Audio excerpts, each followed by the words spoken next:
Hey y'all, welcome to the T-Work podcast, hosted by Grant Banko and me, Adam Moreau.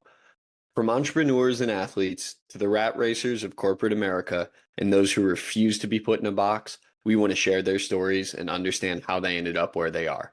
Success and development come in many shapes and sizes. We want to hear about it all. So grab a drink and pull up a seat. Let's spill some tea and get to Welcome back to the T Work podcast. Today we have Ollie Joseph, musician and songwriter. I came in contact with Ollie back probably 2 months ago, randomly on Apple Music. I had shuffle on, and one of his songs came on, and I kind of put it on repeat for a while, and went for a run one day. Was listening to some of his music, threw it on my Instagram story, and said, "Why not tag him? See what happens." And about one day later, Ollie messaged me just saying, "Let's go," because he saw the run. He touts himself as an amateur runner too. Got a marathon coming up here in February. So I just shot my shot and said, "Hey, we got a podcast going. Would love to hear your story about you growing up." So appreciate you coming on, Ollie, and I'll pass it to you to sort of give some background about yourself. Yeah, thanks for having me. I always got to repost the runners too. It's my duty. But yeah, I'm a musician, songwriter, amateur distance runner, and pretty bad golfer.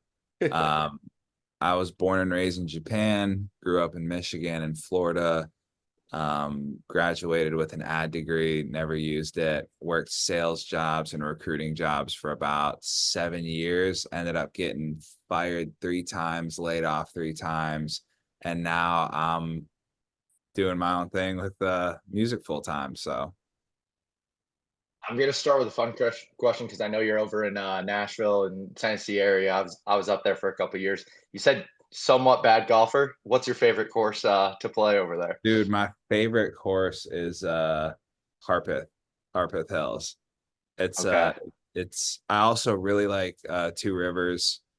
I live pretty close to McCabe, so that's the easiest one to get to. But if I it's I'd also put have you played Shelby? Yeah, I played Shelby. I lived right across the river from Shelby, so I played that Okay, quite yes. often when I drive. That's the course that I learned how to play at. And I liked it because of how hilly it was. And they ended up they spent the last year renovating it and it just opened late October and I haven't been there to check it out yet, but I know they rearranged some of the holes. So I love Shelby. It's also one of the courses that I think people kind of forget about and it's never packed. Was did you realize that I don't know after the renovation, but I was playing that course the first or second time, and I took me until like the 13th or 14th hole. They have no bunkers. I've never realized that. Yeah. I've played that course. I'm not kidding you. Maybe like, you know, 30 times. I've never realized that. Yeah, Why? I was like half. I don't know. I think it's the Maybe hills. that's what they're like adding on in the renovation then. Yeah, I don't know. Like, yeah, I was like 13th hole. I was like, I haven't seen a bunker today. Yeah, and they also don't really have any there's some water on the 11th hole, but it's kind of like a swamp, like a little pond. But yeah, I mean other than the hills, now that you're mentioning it, it's probably pretty easy. Yeah, other than the public park that you might hit some cars on. Yeah, oh I yeah, believe it's I've like six smacked or a car. seven. Yeah. Yeah, to skedaddle on the golf cart one time because I just smoked one of them. They shouldn't have parked there. That's not your fault. He was driving. Yeah, he shouldn't have been driving there. Well, I do want to give you some love even early on, Ollie. So it's funny that how Banko explained you guys getting in contact. When I was trying to learn more about you, I got onto YouTube, was just going through the whole library. And one thing I saw that was super consistent is you were always interacting with those people, showing you love, giving you comments, anything, and constantly, I guess, spreading this "we're all in this together" type of attitude or mantra. I thought that was really neat. Like, I don't have a question in there, but good for you. That's awesome. Yeah. Like, Any I loved comments? it. Yeah, comments. Yeah. No, I feel like that's a very important part of any independent artist journey, and it doesn't only apply to music too. Um, I think you can apply that to any career. If you I'm not doing this by myself. Like I write 99.9% of my own songs. I've worked with a songwriter like one other time, so I can't say 100% anymore, but I write all my own stuff. I work with two amazing producers, my buddies Jack and Jimmy. I also work with a couple really good guitar players who are both named Caleb, and some other people as well. So even on the music making side of things, it's like, yeah, my name's on the project, but this is me and my buddies making this. And when it comes to my success as an independent artist, and everyone's definition is different, but I feel like my main goal up until about a year and a half ago was to be able to make a full-time living off of this. I cannot do that if people aren't listening, sharing, doing anything with my music, even throwing it on in the background, or maybe crying to it or having a great day to it. So anytime someone takes the time out of their day to show love to me, I mean, the least I can do is, if I see it, respond back to them. So I'll even go back to songs I dropped 4 or 5 years ago and just see if there are any comments that I've missed every once in a while, and go back and respond to shit like years later if I missed it. But I try to do my best to get back to anyone who chooses to reach out. I don't get like an insane amount of people. So I feel like the fact that anyone wants to reach out and say like, hey man, I really like this song. Like, there are so many other musicians they could listen to. And the fact that you take a time out of your day to like choose my songs is, I mean, shit, you're people like that are allowing me to do this full time. So I got to. I guess kind of along those lines, since it's Spotify Wrapped season, any cool news with that kind of stuff? Um, yeah, I mean, I they had some crazy stats where they showed you how many people, how do I want to word this? It said I was in 40,000 people's top 10, which is wild to me. And then it was 17,000 people's top 5, and I was Oh, 2,200 people's main like number one artist.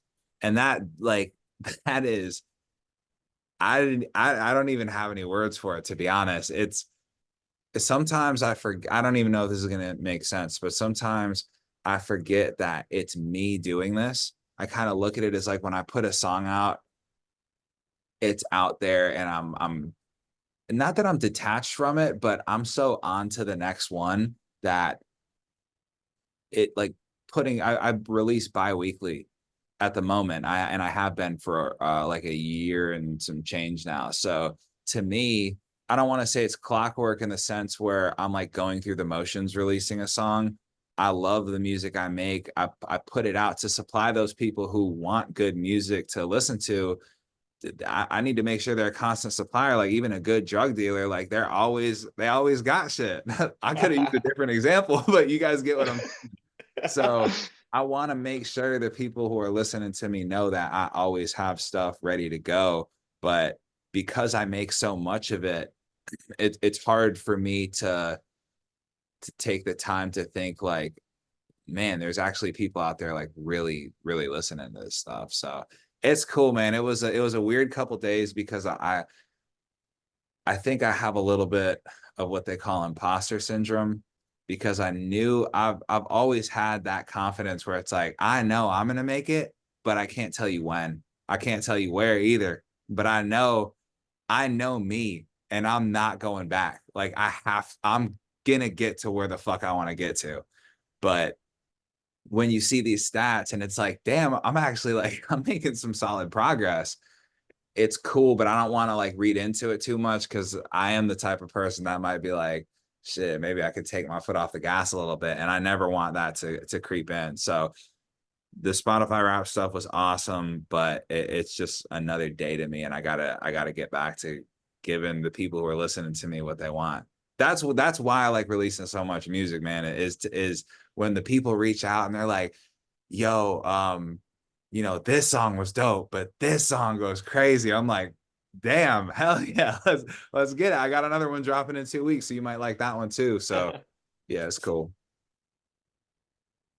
I guess I never really thought about the Spotify Wrapped from the artist's perspective, and getting those numbers from people and figuring out oh, this is what I get as an artist to see the actual stats.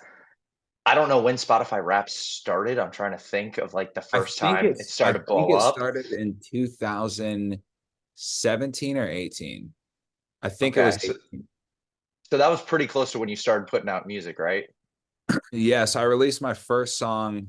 Um, Honestly, I think it was December 6th of 2016. So almost, I think, what is that, 8 years ago or something like that? Yeah, about 8 years ago.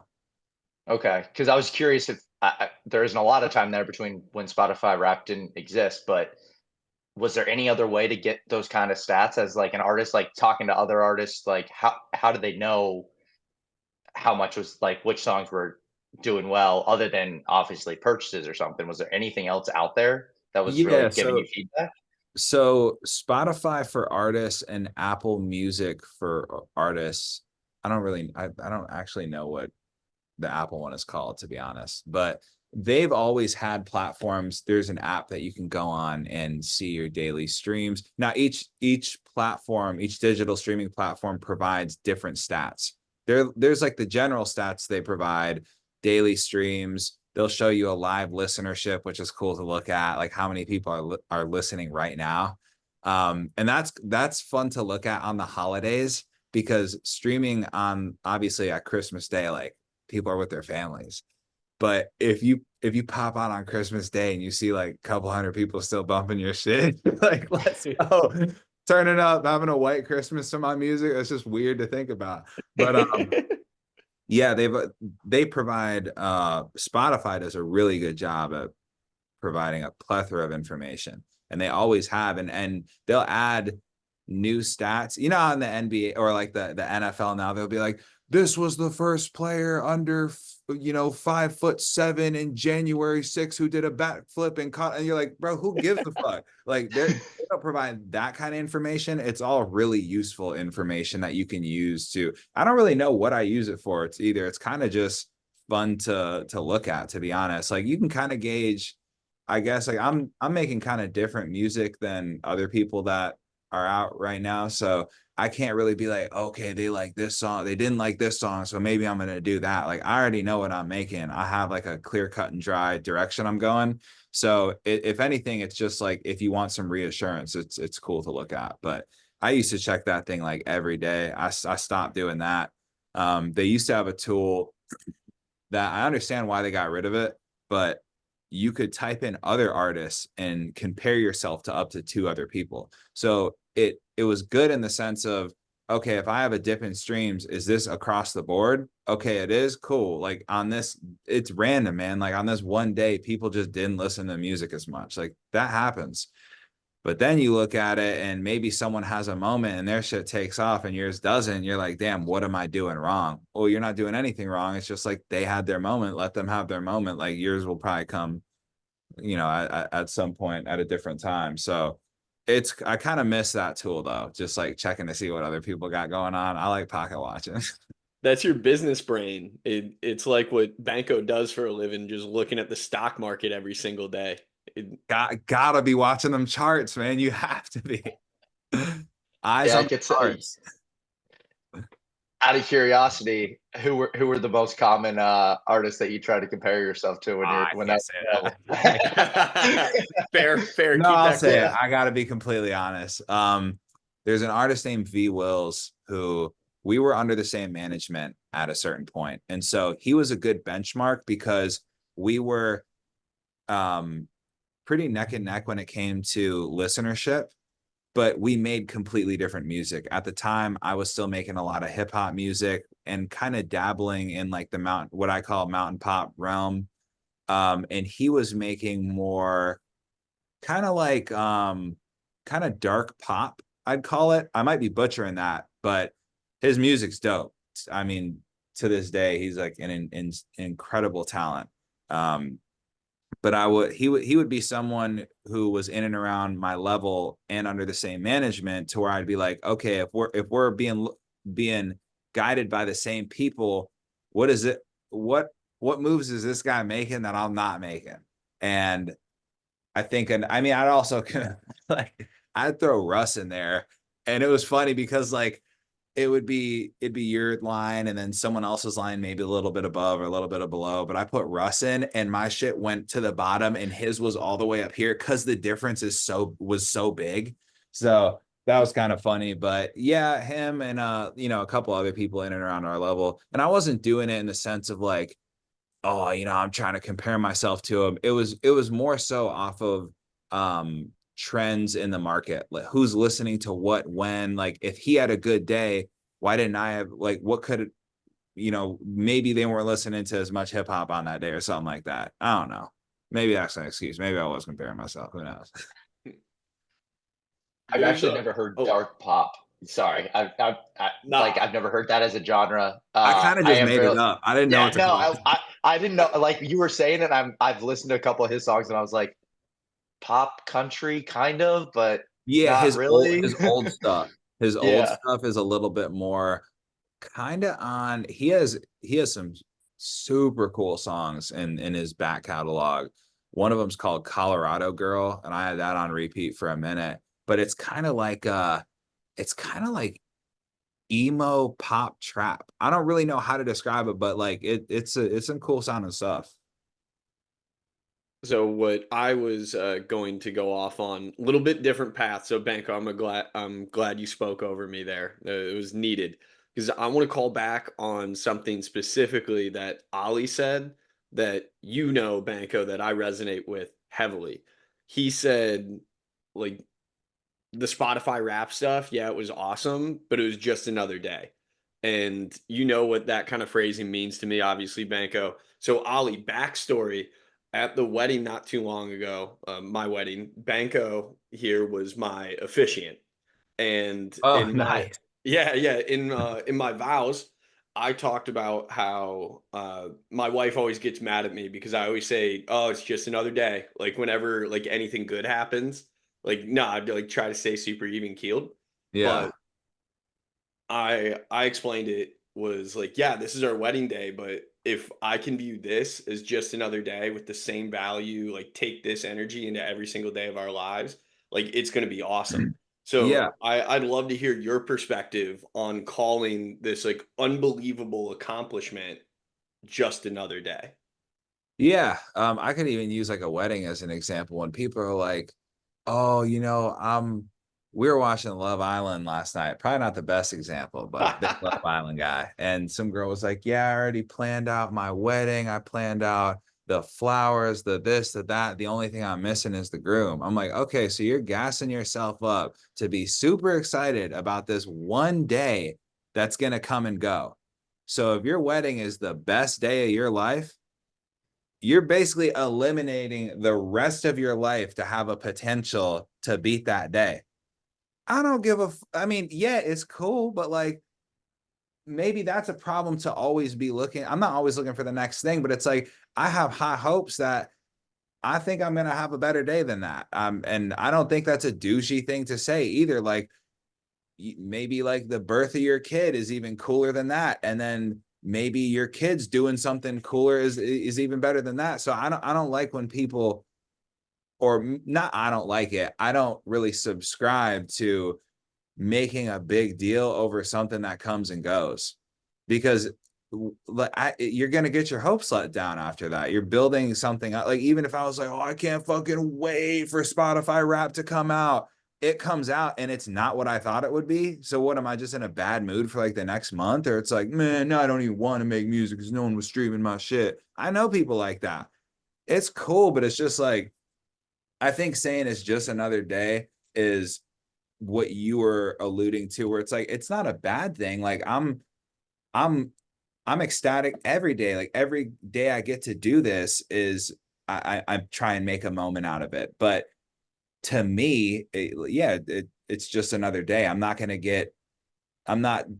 basically, that's me saying like I'm not going to get my hopes up because I have no expectations. So I'm just kind of open to, I'm whatever happens happens. I literally have a song called Whatever Happens, the second song that I ever put out. I've always been like that though, and I think growing up in a different country and seeing how the Japanese operate is a lot different than Americans. And so I think like even Americans will be like, oh, dude, I'm 21. I'm old. Oh, I'm 25. It's all downhill from here. Bitch, shut up. I don't want to fucking hear that. Get that shit away from me. If that's the fucking world you're living in, it's sad. Go do something cool. Go do some cool shit. Like I'm 31. I feel amazing. Yeah, I got some shit going on in my life that's kind of sad, but it's like other than that, I just went and ran 22 miles. I'm going on a tour. Like, bro, I'm just getting started. But this whole like, oh, fucking 30s old, bro. Like you're washed, OG, unk, shit like that. I'm like, okay, you might think so, but I'm out here fucking turning up. If you're gonna, someone the other day, they're like, how old are you? I'm like 31. And I think I was talking to they were like a 22-year-old dude. And he's like, oh, you look good for 31. I'm like, bro, it's not that old. But once you get to this age, you're like, this ain't that old. Like I still feel very young. But yeah, I don't know. I think that is a very American way of thinking. And I'm not saying that is a bad thing. I'm saying that in a way of like, I think the average American needs to travel a little bit more and see what's out there and how other people live and not necessarily get hype for a shit that's just like a social norm, like, oh, I can't wait to buy a house. You buy the house, shit goes wrong. Now it's your fault. Now you got a mortgage. Now you're locked in, fucking owe the bank money. It's like, it's not always as good as it seems when you're hype yourself up to do this big thing. Just, it is what it is. Like do shit at your own time. You don't have to be tripping over what everyone else is doing. That was a very long-winded answer to your questions. I don't even know if I answered your question, to be No, that honest. was awesome. That's the perfect perspective. That's what we're looking for. Because even the reason I brought it up is yes, it's a phrase that I also use, but just because I use it doesn't mean you and I have the same interpretation of it.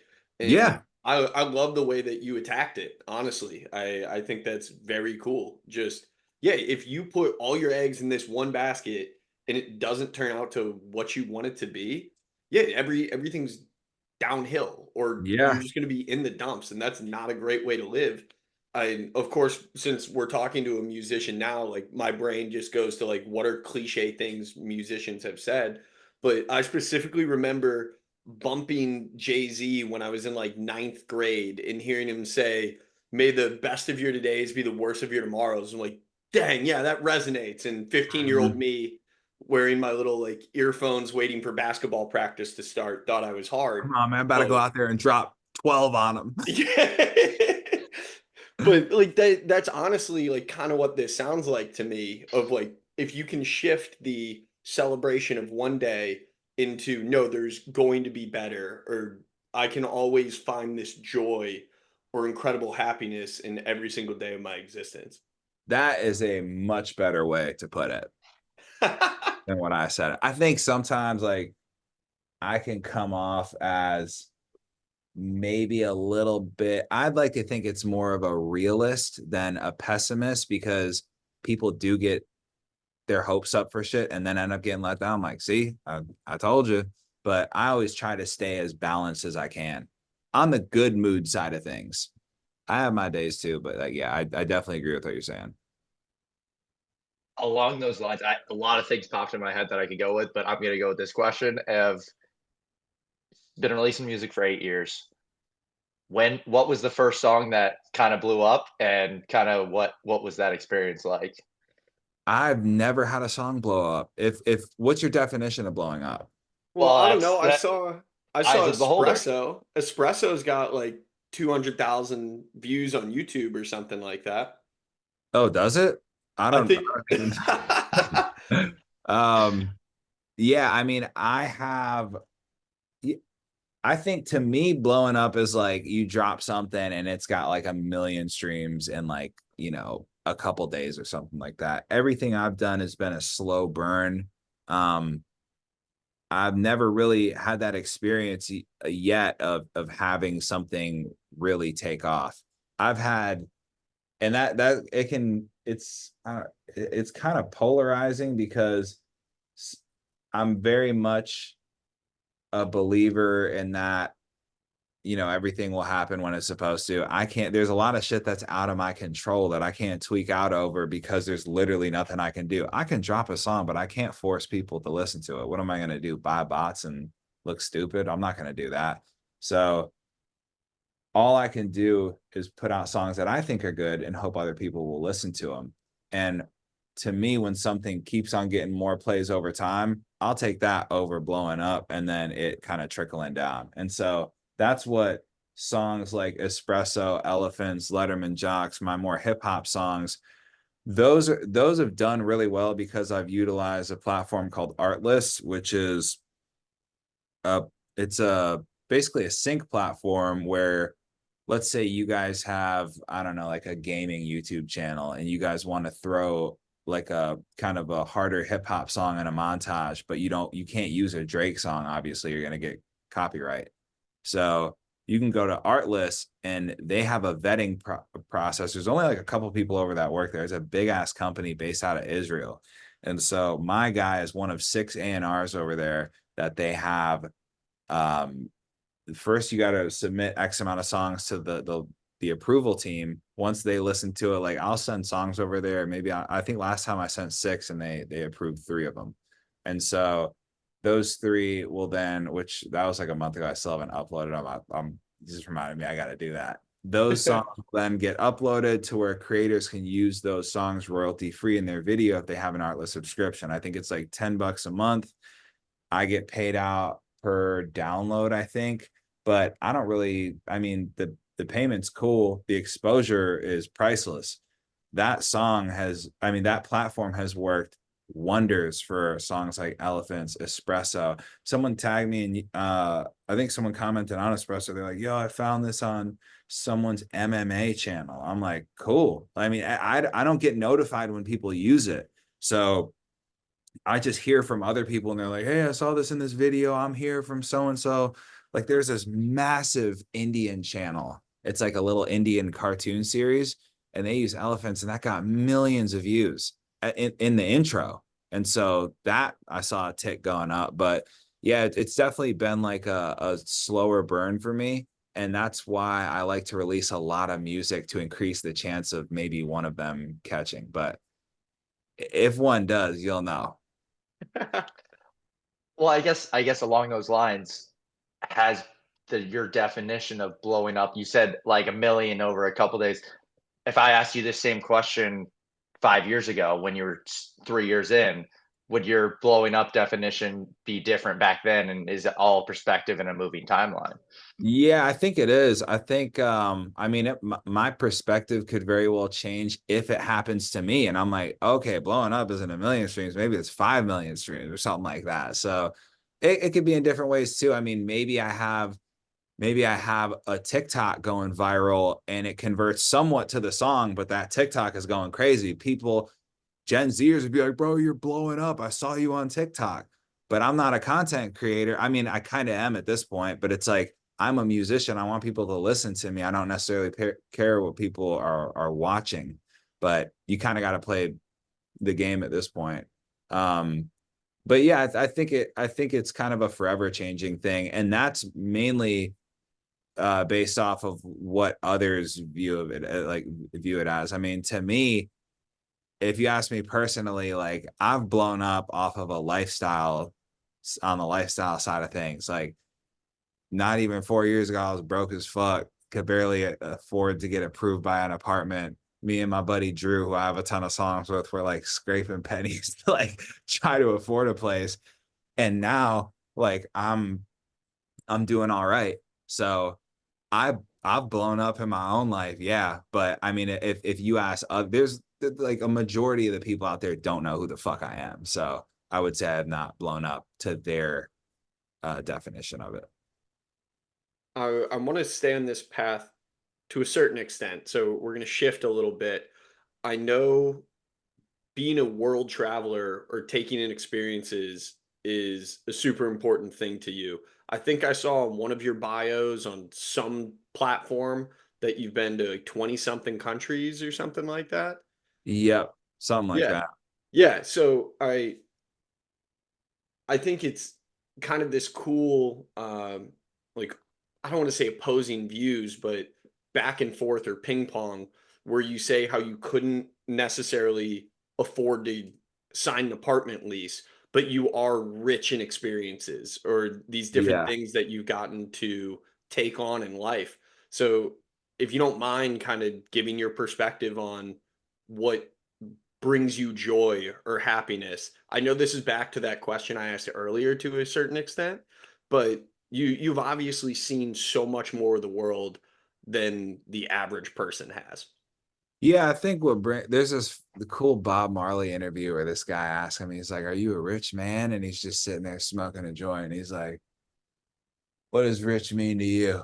And he's like, "I don't know. Do you have a lot of money?" He's like, "Why is that rich?" Like, yeah, I'm rich in everything. Like, I'm rich there too, but like, rich is more of like a lifestyle. Like, all right, do you have people who love you? Do you love people?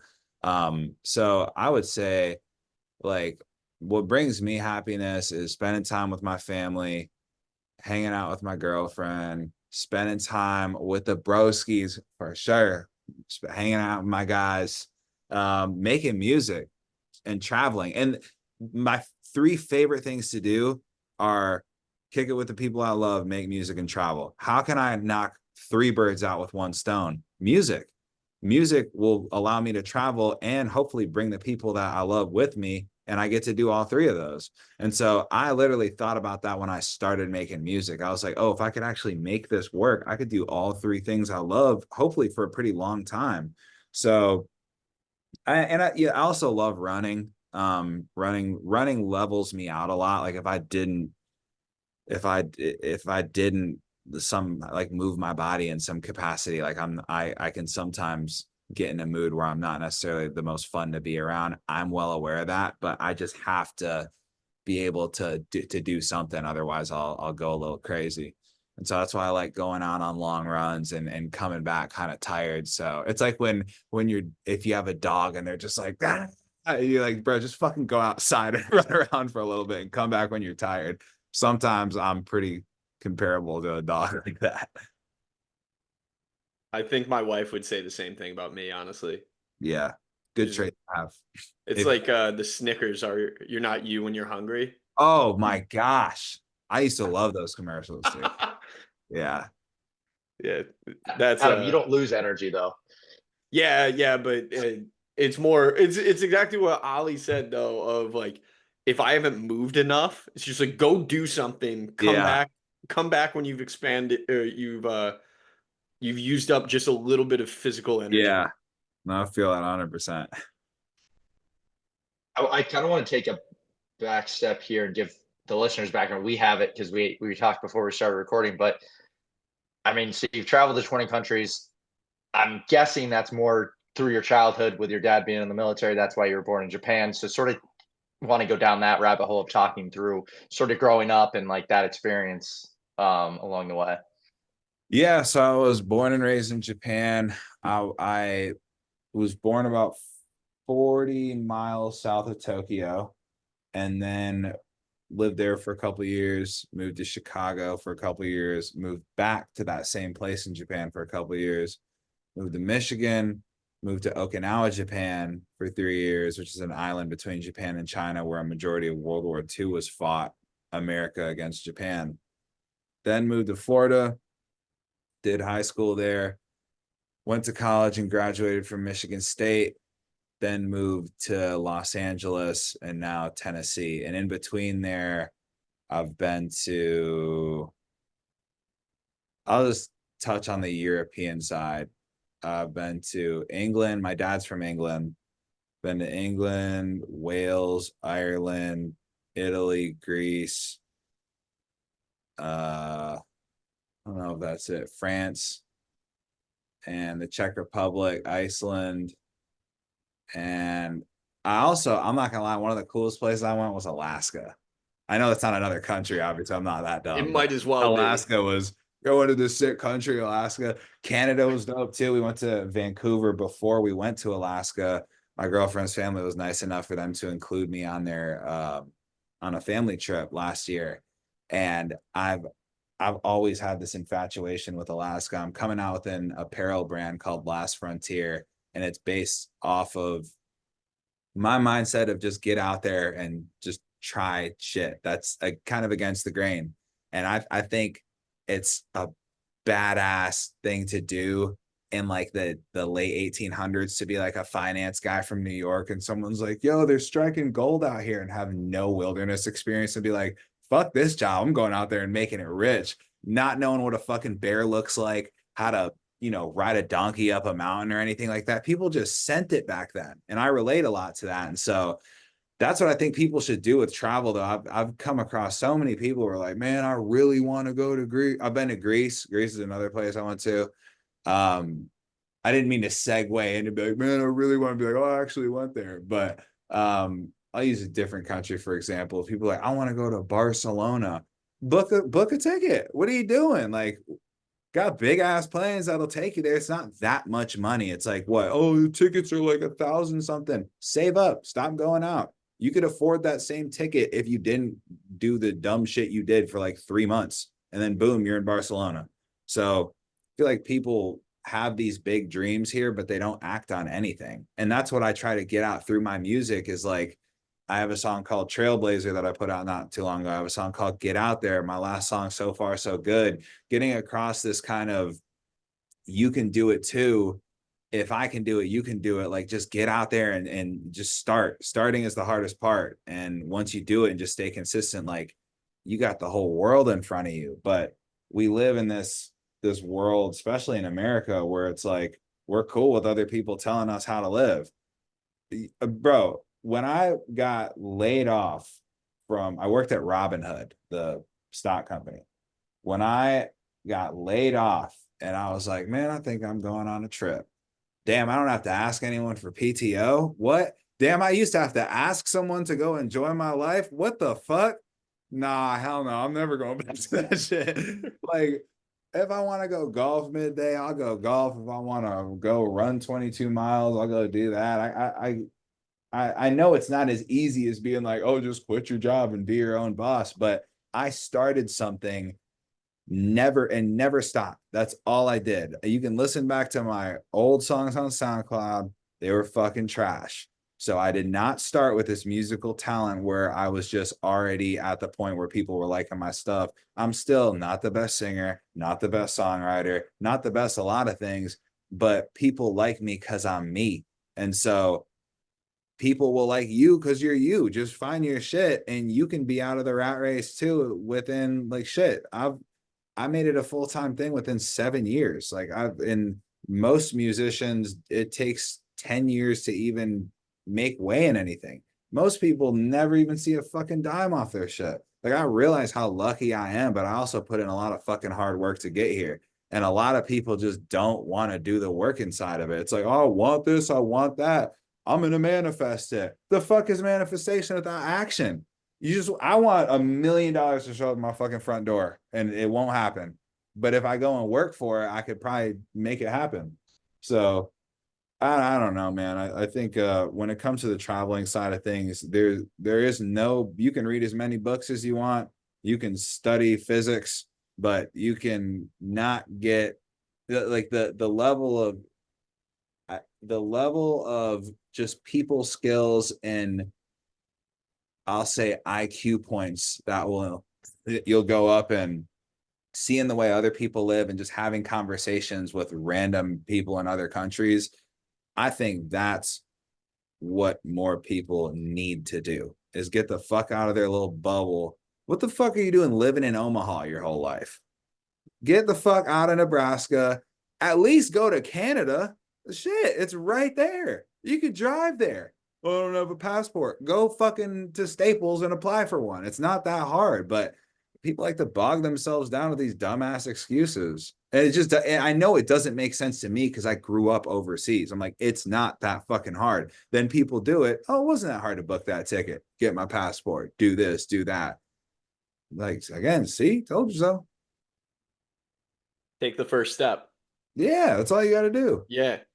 By the way, with the brand you're coming out with, just take my money. I'm in. Oh, dude, I'll throw you guys some stuff for sure. I need people to like, I also don't want to be associated with the brand. So I'm not going to tell people it's mine or anything like that. It's just going to be something that I wear that I want to have its own success. It'll be like my fun project outside of music to see if I can make anything happen with it. But if someone in the early stages, if someone's like, hey, I like this design, I'd happily wear it, bro, you could just have one. So if you don't mind, can we unpack that a little bit? I'd love to Sure. know why you want to be distanced from it a little bit. Yeah. So honestly, uh, I saw the success of the OVO apparel that Drake has. And I was like, that's a really good idea. Like, I don't even think Drake is considered the label owner of OVO. He's basically like the head of the board. It's his, but he's not really involved with the artists they sign. Like I saw someone was like, oh, how are people signed to OVO? And they're like nowhere near Drake's level. It's like, well, Drake's an artist and he gives them resources, but like he's not involved in their day to day. Like it's some other guy he has, funny enough, named Oliver, who's doing the business side of things. So Oliver also runs OVO, and he says it in some old song. He's like, um, you know, gave Ollie the go ahead to like do the owl logo and stuff, and he turned it into that. So I think it would be cool to kind of be detached from it. And like I'm a graphic designer as well. So I think I know what cool logos and cool designs look like. Hopefully I do. I don't know, maybe I'm wrong. But it's something that I'm going to be wearing, but I think it'd be cool to be detached from it just so it doesn't seem I'm pandering to people to like, yo, buy my shit. I think music can get a little selly sometimes where it's like I wouldn't even be like, yo, buy my merch so I can afford to go on tour. But get your broke ass out of here, bro. I get it, but at the same time, it's like I don't want you to buy something just so I can go and do that. I'm never gonna come on here and tell y'all to do that. Like if I come out with something, it better be your own decision to go and buy that. I'm not gonna be like, yo, please go cop some merch. That's why you can go do your research and you'll never find me saying, bro, please stream my song. It's out, put it on repeat. Yo, go run the numbers up. That shit looks corny and desperate to me. Like it's out. If you guys want to listen to it, check it out. I'm not gonna tell y'all to do anything because I hate being told to do shit. So I think it'd be cool to be detached from it so it can live as its own success. I don't want Last Frontier to be successful because of me. I want it to be successful because people relate to what the brand means and they like the designs. Very cool. I like that a lot, and there's bits of that resonates with me. So I hate bringing up other ventures when we're on this podcast, but What up? I run another podcast that's more in the baseball world. So my work or my line of work is elbow injury research and developing a product to keep baseball players on the field, specifically pitchers. And That when Tommy John's thing? exactly, yeah, so that's the exact area or line of work I'm in. Sick. But when we started a podcast with that company, so me, my co-founder, and our little team, but when we started that podcast, one of the things that we came to agreement on that if we were going to do it, we didn't want it to be called the Flex Pro Grip Podcast. We wanted it to have a separate name to create kind of a separate community. So it didn't just mean that the only way you listened to it or the only way you got interviewed or the only way you were involved is if you bought into our company or used our product. It was just trying to give another platform for people that were impacted by Tommy John surgery or that are spreading knowledge or information in that landscape. They have a platform. So trying to run two parallels fighting the same goal or fighting towards the same goal. But yeah, for I didn't want it to be like one and one or in bed Yeah. together.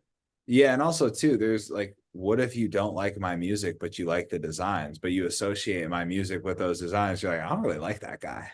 Like vice versa too. Like you could very well like my music and not like that. That's cool. But like I just want there I want there to be like like you said, like a different community for it. But I'm sure that people will and I'll tell people like, yeah, it's my shit, but I'm just not gonna, that's not how I'm gonna like promote it or anything like that. Adam, do Banko? you have anything on this? I kind of want to take a little bit back to No, stuff he go said ahead. earlier. Okay. So you mentioned you're not a pessimist, but a realist. So sort of that realistic perspective. But I mean, you've also, in a lot of average Americans' minds, taken a lot of chances in the I'll sense be of going out rolling on your those own. dice, baby. I got So, high hands. so where does that balance come from? I mean, most people that are pessimistic or realists are not risk takers. They're gonna do the 9 to 5. They're gonna find that stable job. They're just gonna do what everyone else is doing. So where do you think that kind of mindset came from for you? I got an answer for him. There's the door. See yourself out of here. You're not ready for this shit. No, I think, I think there's just like, if I could sit down with everyone who thought like that, I obviously can't because I wouldn't have that amount of time. But if anyone chose to come to me and said, "Hey, Ollie, I'm thinking about taking the traditional route. I don't know." I would just have an honest conversation with them and probably take me an hour max. And I guarantee you we could find something you're very interested in. Maybe it's a weird skill you have, or maybe you're an artist yourself, or maybe you did have that idea to start that podcast and you don't know how to get started. I'm sure I'm good at talking people through to take the necessary steps you need to get to that starting point. Also, YouTube's a hell of a starter too. But I think everyone also finds out at their own time too. If you're cool, if you're genuinely happy with a more traditional American lifestyle, that's fine too. I'm not, I mean, I've lived that life. I've had a regular job, especially out of college when I wasn't like fully, yeah, I'm gonna actually send this. It took like a year for me to actually upload my first song after I'd already graduated. And I wasn't taking music seriously. I didn't even have a song out yet. I was selling fucking mattresses at Costco, um, like bopping around the country doing that. So it I had the realization of I can't fucking do this, bro. This is not for me. Um, or not necessarily this is not for me, because I guess that kind of sounds like I'm a little bit better than the job, which I wasn't. Like I just didn't really, I knew there was more for me, is a better way to say it. Like I know I'm better than slinging mattresses out of a Costco. Bro, people are looking at me and I'm like, "Hey sir, do you like, fuck off. I don't want to talk to you." I'm like, I don't want to be treated like that every day. So I think there has to be a natural want for more for yourself. Like there, I say in this song that I put out like 5 years ago, it's called Sugarfish. I say thankful for what I got, but respectfully wanting more. And that's how I look at a lot of things in life. Like love the house I'm in, but might be cool to have another room. What am I going to do to get the money to get a bigger house? Um, who could I work with? Who can I help that could help me?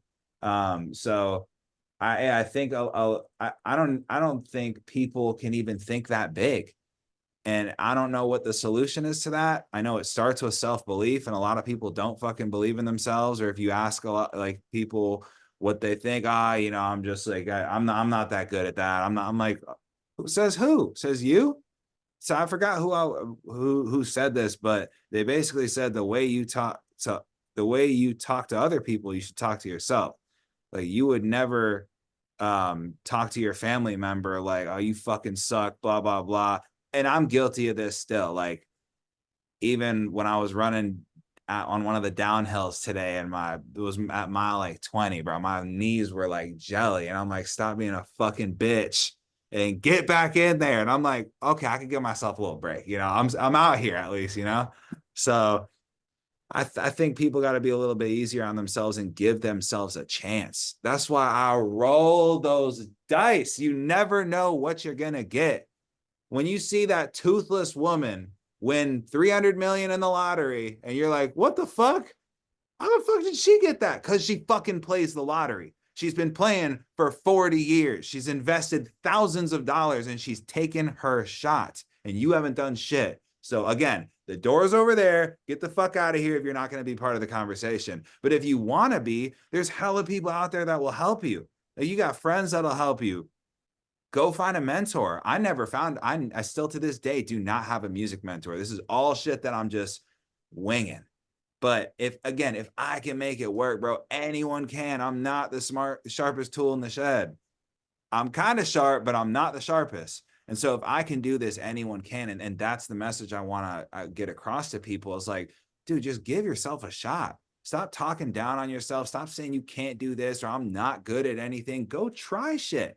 Go fucking juggle. Maybe you'll be in the fucking Cirque du Soleil and you'll be the all-star juggler and making a ton of money or something like that. But I also think money is something that motivates people to try things. It's like, oh, I don't want to try that. There's no money in it. Yes, there is. You know how many times people say there's no money in streaming? Streaming is my main source of revenue. There is money in streaming because I want there to be money in streaming. And I put out songs to get paid to make sure I can do this for a long time to keep the people who listen to me happy. But again, it's just changing the way you think about it and stop fucking believing everybody else. There's no money in streaming. Shut your broke ass up. There's people over here really eating off this shit. Again, if you don't want to be part of the conversation, sit the fuck out of this. If you do want to be a part of it, come and play with the big dogs. I'm trying to be a fucking big dog, bro. I need to be in this bitch eating. I'm trying to show all of my homies that this shit is possible. I'm cool with being their meal ticket because no one was that shit for me. So this is something way bigger than me. Like, yeah, I got to prove myself right, but I got other people saying I can make this shit happen too. And there was a point where I didn't, though. I did not have anyone. Even my own fucking brother was like, turn this shit off. This is ass. He was right. But it made me, I wasn't like, oh, I'm going to quit. I said, okay, I got to go make a song that's not bad. And then when he was like, it's just kind of nice, I'm not going to hold you up, I was like, okay, I'm onto something. So it all comes down to the simple steps. You got to find out what you like to do. That comes with trying a lot of things. I tried skateboarding, soccer. I tried being a kicker on the football team and couldn't fucking bench shit. So I quit. I've quit a lot too, but like I keep on trying new things. And so once you find what you like to do, stay consistent, give yourself a chance. And then from there, I promise you, if you keep learning, stay dedicated and regimented, it should grow. It should trend up. And with that comes money, comes people who support you, but it's not all going to come at once. And people are infatuated with like this instant gratification of like, well, what the fuck? I put out a song. Where are my million listeners? That's not how it fucking works, buddy. Go put out 100 and then see what happens. But people don't want to do that. You might have a future in motivational speaking. We might just need to clip that whole section, put whatever song you want in the background. That might be your viral ticket right there. Dude, I worked this job. It was called Workbridge. It was my first recruiting agent job. And I got like a couple people to quit that job just off of like, I remember I told my manager, who's still a good friend of mine to this day, he now owns his own clothing company in LA. We had these things called co-outs. So if I called the company and said, hey, I saw you guys have a job open, you should let me fill that for you. Or a third party person, blah, blah, blah.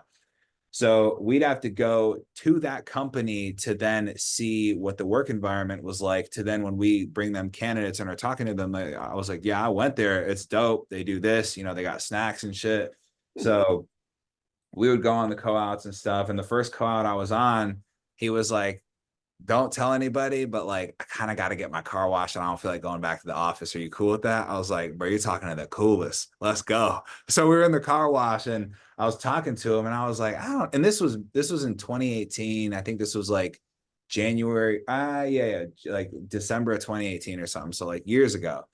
And I feel like I have a good skill of A&Ring people in life. Like I can tell talking to you if you have what I have, that want for more, that need to be apart from the rest and not looked at as like a fucking pawn or, you know, a cog in the machine or whatever the fuck that saying is. So I told him, I was like, bro, I don't think recruiting is for you. Like, you're a cool dude. You can do some shit.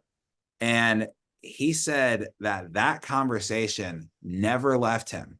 And that's why that was started the wheels turning for him to do something different. I'm almost positive he said that. He'll probably listen to this and be like, I don't say that shit, but I'm almost positive he said that. Or it was like a key stepping stone to him. Like, I think I am going to try my own shit. And now him and his wife own a successful clothing company off on in Venice in California. So maybe I do, man. I think I can hype people up. It hypes me. I mean, though, like, bro, I need to say this shit. Like, there's tons of times where I've wanted to quit when I'm not having the best day. And I don't have a mentor. I don't have people. I'm not the type to turn to anyone anyway and be like, bro, gas me up. I'm having a bad day. Like, it comes from in here. I got that fucking big dog in me. I was talking to my girlfriend one time and I was like, sometimes you got to look in the mirror and ask yourself, are you being a fucking baby back bitch? And if the answer is yes, fix that shit. That's all you can do. You can control one thing, it's your attitude. So if you're out here being all sad and shit, stop it. If you're clinically sad, that's a different reason. But like, if you're just like moping around, cut that shit out. You're allotted your 15 minutes. I'll give you that. Kick, scream, do whatever you want, yell. But after that, bro, it's back to work. It has to be. It's the only way you're going to move forward. And if you want to do something big, again, I'm not speaking to the normies. Normies, if you're listening to this, which you probably aren't, if you're listening to this, I feel like you're a big dog. Something tells me like big dogs tap into this. But if you're a normal person and you're cool with that, then I'm probably not for you. And I'm well aware of that. I am for people who want more and want to roll the dice. The dice rollers, the high rollers who are putting on red, baby. Roll that shit. Let's see what happens. And if you lose it, you're not going to bitch about it. You're going to find another way to get it back and grow it. I took one small issue. I heard you say put it on red. I'm more put it on black guy myself. My guy. Knew I liked you. he's not a gambler. That's the funny part. I talk about it, but I don't back it casinos up. aren't yours. Yeah, casinos aren't yours. Terrible casino experiences. One hand of blackjack and you were done? Yeah, that's pretty much right. Well, it was at a time going back to what Ollie said earlier. I knew what I wanted in life, and spending money at the casino did not align with that type of journey I was on. Yeah. So I gave myself a $25 ceiling. Little did I know that it cost $20 just to get involved at the casino. So yeah, I was out after one hand. That's fine. It was a quick in and out. Yeah. And that applies to a lot of other things too, because you got to know when you're doing too much. And like, if I've known people who have spent a ton of money on like X venture to get more listeners or anything, and then they just fucking blow it because it was a scam. And I'm like, well, it was fucking obviously not going to work after the couple months you tried, and it didn't work. So if it's like monetary stuff, maybe don't roll the dice as much as you can just in general life stuff. But yeah, I've been to a casino a few times too, and I feel you. Yeah, not my scene. I do think that whole diatribe, which I love, now I'm hyped up. Like now I'm sad that I'm just stuck at a desk for the rest of the day. But no, I want to get into the tour coming up because I know this is kind of a new venture for you. We talked about it offline that you've performed live really just a small handful of times as far as most musicians would go, or for especially for your library, for someone to have that many songs, getting up on the stage and really getting after this is kind of going to be another new experience in a sense for you. So I'd love if you could kind of talk about your goals with this coming tour, what inspired you to do it now, like why is the time right? Yeah, I feel like if anything, I'm a little late. So I'm going on tour with my buddy Matt Corman. And we're actually calling it the Better Late Than Never tour because I feel like it should have happened a little bit ago, but it's all time. It's happening now. I think it's happening at the right time. I probably wasn't ready before. You're right, and it being a new experience too. I mean, I'm gonna have to get my reps in. I've been practicing singing more.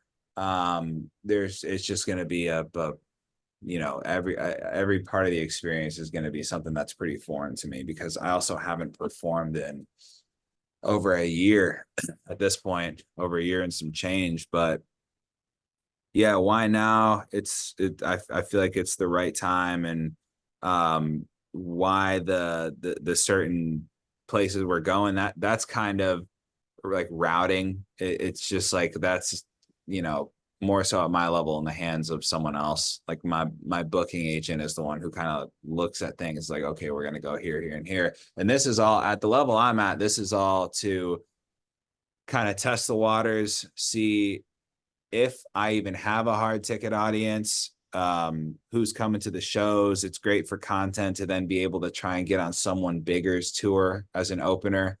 But it's a part where I don't necessarily, I know some artists, like, do you guys know who Nick D is? Have you ever heard of his music? Yeah. I don't. Okay, so Nick D is a very successful independent artist and doesn't need to tour, nor wants to tour. He's a family man. He's like, I don't have to do that shit. He also has like millions of TikTok followers, or like tons of Instagram followers, and I'm sure he makes a bag off of his streaming. So he doesn't have to do it.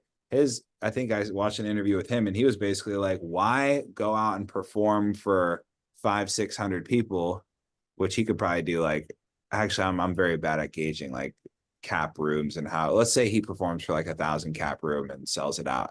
He could also post a TikTok and get 400,000 likes on it. So which one is worth it when touring can be kind of expensive and the TikTok took you 10 minutes to film and 5 minutes to edit? So we're kind of in a different time, but I want to go out and tour. I want to meet the people who, if I've gotten a couple DMs being like, hey man, these songs have changed my life, I want to meet you. Thanks for listening to them. Like, tell me more. So I think it comes down to like, just, kind of what you want as an artist. And I do want to be a touring act. I think it would be fucking awesome. It gets my rocks off getting out there and turning up.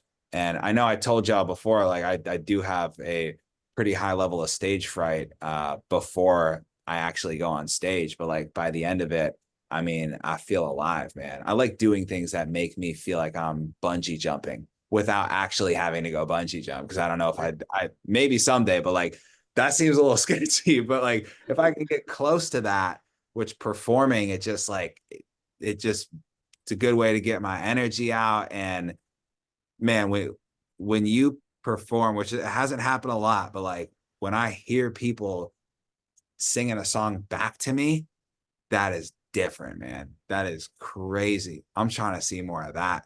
So it'll be fun to hit the road and see what's up. I think it's just another kind of chapter to my music that I want to add and I have to add, because people have been asking me at this point, like, bro, when are you coming out to here? And shit, I don't expect a lot of people to show up, if we're being honest, but if I get like 5-10 people out, I'm performing like it's 5,000. I don't give a fuck. I'm in there. We're turning up. People pay their hard-earned money to come see me. I'm giving you something to remember. Might stage dive on you. That's the big boy. It's funny to hear that perspective of the live audience versus blowing up on a streaming service of being a million plus over a couple days, but you're perfectly fine with 5 to 10 live. And I think that's just a good perspective for everybody to have of like, I mean, people start podcasts, people put out music and they're like, oh, I only got 500, 1,000 listens. Like if you went into a room with 500, 1,000 people to listen to you, like that's a lot. That's a But lot. people, yeah, That's a lot.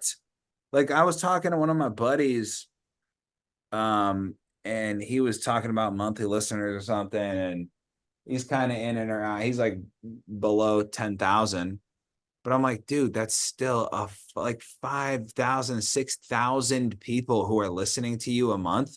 You can do something with that. Again, you can build off of that. Don't look at it what it is for right now. Just don't go backwards. Just do what you can and move forward. And so if you look at that as kind of like a nucleus, or like your core people, and you can construct a plan to then build off of that. Like, dude, that is a fuck ton of people. And that's why sometimes I have to pinch myself and be like, man, I have a consistent almost 700,000 people a month who listen to me on one music streaming platform. Granted, it's the biggest one. I love Spotify. I'm the biggest Spotify fanboy. I don't give a fuck. People are like, oh, they don't pay artists too much. Who gives a fuck? There are people jamming on my shit. Almost 100, or I think it's like 58,000 people in Germany a month listening to my stuff. Where else am I going to get that? Shit, pay me less. I don't care. I'm regardless of what they're paying me, I'm going to find a way to get paid. So we're straight. But like, I fucking love Spotify. And it's crazy to think that there's that many people, real people. I can't afford to pay these companies hundreds of thousands of dollars to bot my shit. These are people who are actually listening to my music. So sometimes I gotta like sit back and think like, damn, man, I remember when I had like, I think it was November of 2017, I'd put out a song called Figure It Out, and it caught some like little algorithm in Spotify like back in the day. And I got up to like 34,000 monthly listeners, bro. You couldn't tell me shit. I thought I was on. I was walking around different. I had a little corrected posture walking around with my chest out. And it's funny because that compared to 700,000, it can seem like not a lot, but I still look at that 34,000 people who heard that song. Like that's a ton, man. It's crazy. And it's crazy what can happen with the growth. I want to call back on a story that I remember specifically from my sophomore year of college when Banko talked about what people listen to versus if they actually go see it. And like he said, performing in front of 1,000 people would be a ton, even though you don't even think about it. Like, oh, I only had 1,000 listens or whatever. Yeah. A group of us, our sophomore year of college, went to go see Sammy Adams and Time Flies at some I bar. love Time Flies. Yeah. Time We Flies is gas. yeah, so we went to go see them at a bar in Tampa. And one that was crazy to me because I had been listening to them for a few years and I was like, dang, I thought these guys were like big because I Yeah. watched all their stuff on YouTube. We went to a bar that probably had no more than 250 total people at it. And we're like first row at Sammy Adams as well, who it's not like he was a small name at the time either. And then literally 7 months later, they're performing at Lollapalooza. Yep. And the festival, I think Russ said this in an interview. He was like, the festival plays kind of a hack because everyone's there to see everyone, but then you get that picture and it looks like you're on. Go do a show by yourself, it looks like you off. Like you're fucking fire. You're not even lit. You're an unstruck match. Get back in the box. But I think I try to be as transparent as I can. And some people, they'll go do their show and they got clips of them performing, but they're not showing the crowd. Shit, if no one's in the crowd, I'm showing the crowd. If 2 people or 200 people, like I think your listeners should be spotlighted as much as they spotlight you. Like, again, I'm nothing without these people. So I'm well aware that I'm not going to have, especially like the first time around, I might not have that many people at my shows. I might not have anyone at some shows, but that's part of like you said, that's part of this new venture that I'm going on. I have to start from the ground up again. It is what it is. I could have done this earlier. I didn't. I'm here now. I'm ready to do it. But that goes also into like, what are you doing it for? I'm doing this out of the love of doing it. I love making music. I love performing my songs. I like uploading music that so people who listen to my songs can have more to listen to. If you're doing it to look like you're performing for a lot of people, okay. If you're doing it to get famous, okay. If you're doing it to get a lot of money, you're definitely in the wrong industry if you're doing it to get a lot of money, because that shit's hard. But yeah, it's like, I feel like if you do it out of the love for it, you don't care how many people are at the show. You're thankful for anyone who shows up. I think that's the way it should be for any artist. Like, imagine, you go to see Time Flies and they come out and there's maybe only 60 people there in a 200 cap room, and they're like, they give a shitty performance because they're not satisfied. But you still got 60 people to pay to see you. you better get up there and fucking do your job. I paid to see this shit. I don't want a shitty performance because then I'm not going to come back. But if you kill that show, I'm bringing 10 of the homies. I'm going to say, y'all have to come to this. So that's what I want to be like. I want my shows to be like a big get together. Like, yeah, I'm up there doing my songs, but like, I want oh, you listen to my songs, you listen to my songs, y'all should become friends. Like, let's shit. We can all mob out and have a good time here. So I don't want it to all be about me. It's more of like a kind of a hopefully like a group moment. But when you saw them perform, did they have that song? When I love someone, I love them all the way. It was pre that. Oh no, dude, because I It saw was them pre perform that, too. but no, they were amazing. It was so cool, and they did like a meet and greet after the show. Like, I mean, those guys handled it great. They really did, and like they did their freestyles. They got the crowd involvement. It was everything I could ask for. Like, I mean, Hell yeah. there's a reason I remember that moment from the fall of 2013. Yep. Yep. I saw them spring or maybe fall of 2014 or spring of 2015. And they came and performed at Michigan State. I forgot if they opened for someone, or I think it was actually maybe like Kid Ink. Oh no, I saw Kid Ink and Rich Homie Quan too, which was awesome. Heck yeah. But yeah, I forgot who Time Flies was with, but I remember seeing them and I got to hear that song and I'm like, this is awesome. I fucking love that song. Yeah, that's still steady on the playlist. Oh yeah, has to be. So how many shows over how many days is this tour? Do you know? Yeah, so I know, let me look real quick. I know for sure we have a couple locked down. Those are the ones that are bolded. So it looks like, how many of these are bolded? Looks like one, two, three, 4, 5, 6, 7, 8, 9, 10, at least 11. And there's potential for about maybe 5 more. And it's going to be from the 11th to the 28th of February, February. 2025. That's a fun little sprint you're gonna run there. It is, man. I get to do it with a cool dude. I got one of my best friends opening for us too in Lansing. He's on my most streamed song on Spotify. So that'll be fun too, to be able to link up with him. I don't really get to see my friends a lot in person, but I mean, like, I talk to my buddy Apollo damn near like multiple times a day on FaceTime. I talk to my producers all the time. A lot of my friends are in different states, but through music, I mean, we've like they're like brothers to me. So we talk a lot. Is there tour information online right now that people can check out? I haven't even told anyone about this, to be honest. Oh, Yes. hey, we might need to move up this this episode release. Yeah. But yeah, it's no, it's not online. It will be once we hopefully lock down a few other venues, because some dates for routing purposes got added. Also, because I was originally going to do it with somebody else, but then ended up doing it with Matt. He's been on tour for about a year now, so he has some hard ticket audiences built in certain areas. But yeah, it's we want to announce it as soon as we can. So we're getting to the point where we got to start hopefully, selling tickets and stuff like that. So I think it'll be announced fairly soon. Hopefully maybe like next week or something if we can. Heck yeah. Yeah. Banko, you got anything else? No, I mean, I think we covered a lot. Ollie, I just appreciate you coming on. I guess I'll end it with a fun question. Being in Tennessee, there's plenty of karaoke bars. Have you ever attempted to go into one of those and try to sing one of your own songs at the karaoke bars? Dude, I am terrified of karaoke bars. I will not get near the mic. I think one time I did it when I was blasted at this place called Crunchies at Michigan State. It's a karaoke bar. And I was like, yeah, I'm good. And that was when I didn't know how to sing. So it was probably extra bad.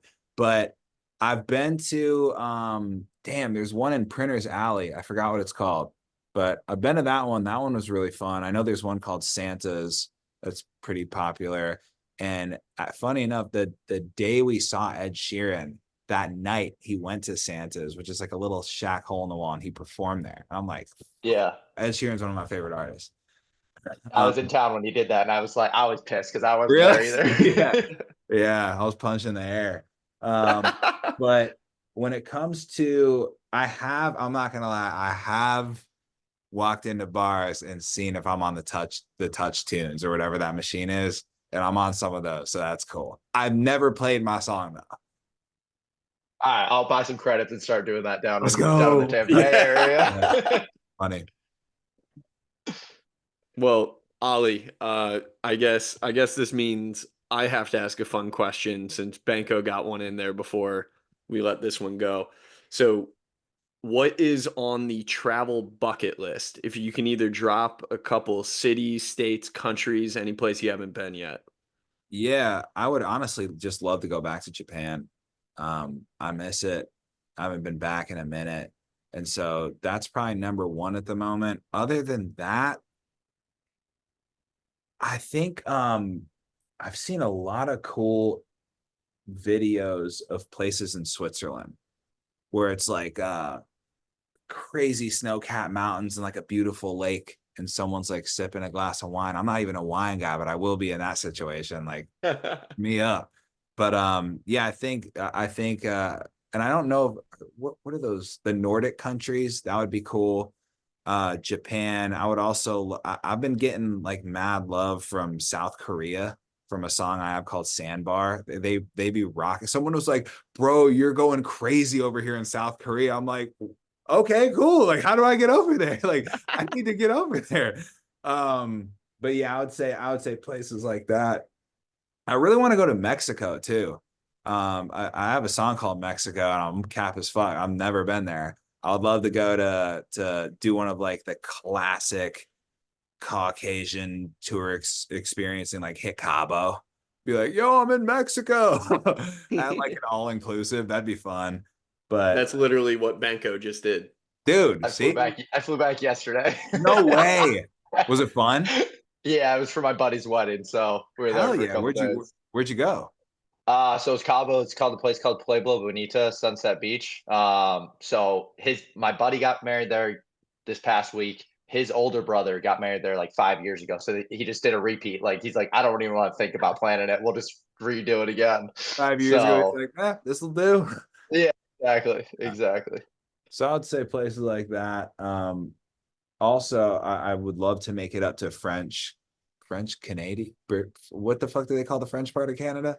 Like Brit- Quebec, pretty much that Yeah, yeah, area. yeah. Yeah. Quebecer. I've heard those people are kind of mean, and I want to go up there and see if they're actually as mean as everyone says they are. But it also looks really pretty up there, and I love any place with mountains and nature. Love Denver. Would love to get out to more of like the little ski towns in Colorado. I went to Steamboat Springs to help my buddy. I crewed him in this 100-mile race that he ran, and Steamboat was a vibe. So I think there's a lot of cool places in America that you can check out.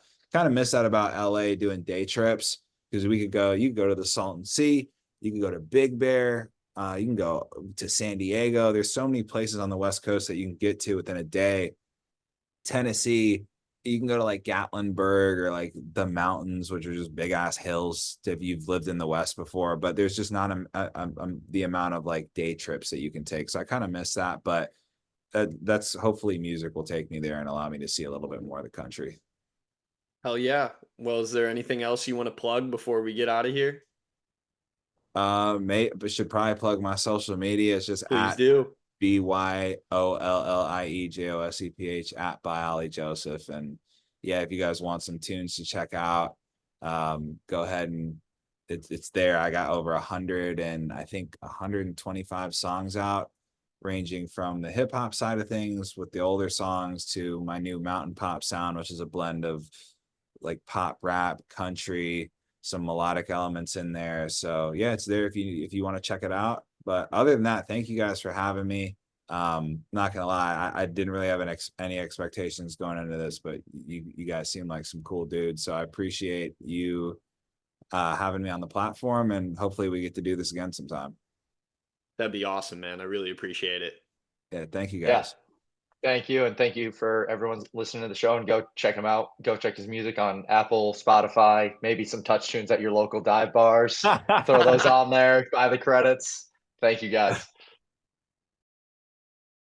Hi, everyone. Grant here. Thanks for tuning into the show. If you could like, share, and subscribe, we'd greatly appreciate it. Also, if you think you or someone you know has a good life story to tell, we are always open to guest suggestions. You can send those suggestions to our email, tworkpod@gmail.com. Thanks again for the support.